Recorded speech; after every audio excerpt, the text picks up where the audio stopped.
The city of Gladstone is surrounded by heavy industry.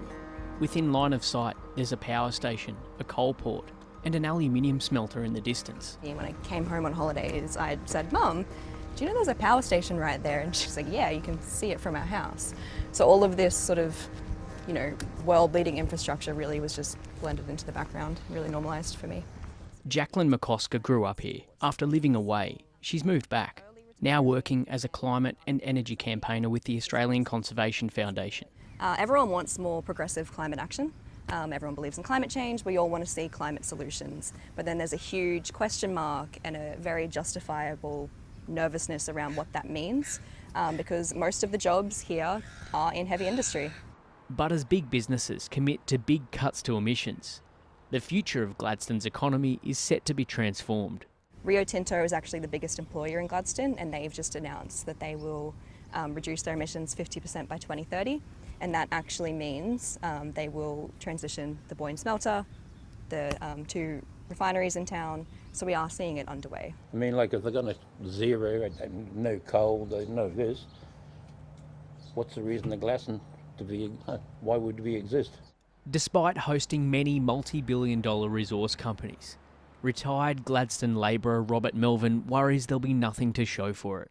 We put billions every bloody year into the Australian economy, but we end up with a hospital with no doctors. How can that be? A few hours west of Gladstone is the town of Dingo. The biggest employer is the sawmill. It cuts timber props for underground coal mines.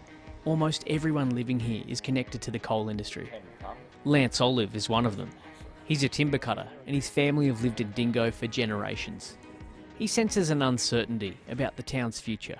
No one sort of talks about it, they don't. Yeah. And what happens to a town like Dingo if coal mines start shutting down? Well, it'll shut down.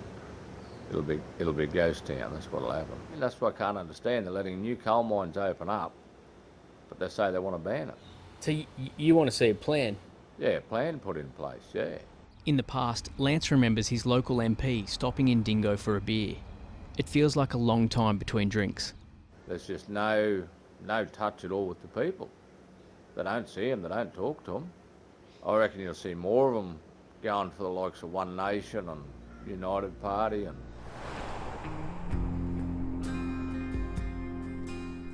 This is the heart of the Bowen Basin, Australia's largest coal reserve. There are about 44 mines operating over 60,000 square kilometres. But most of the coal mined here is metallurgical coal, which is used to make steel. For now, it's unviable to produce steel without it. Moranbah is the biggest town in the Bowen Basin, home to over 8,000 people. It's a purpose-built mining town, but for Carolyn Fritz, it's home. Oh, look, we're predominantly mining, but we're so much more than that. Recently, it's been hard to hear people who have never been to Moranbah call for the shutdown of an industry that has given so many a great life. This is people's livelihoods and we're families, we're real people. So when you want to shut down our major industry, you're talking about families. Carolyn knows what can happen here when the market for coal changes. This is the camp that's shut down. It used to be a thriving camp. Like we used to go to their canteen and have dinner. Over the past couple of days, we've met a lot of people who have refused to talk to us on the record. In places like Moranbah, people are worried that what they say could jeopardise their job or their place in the community. And from what I can gather, it's because everyone here knows that fortunes can change quickly. Take this place, for example. Hundreds of people used to live in this BHP mining accommodation. Today, it's abandoned. And is the federal government or state government involved enough at the moment talking to you about the future, or has it sort of been left to the locals? I think it's been left to the locals.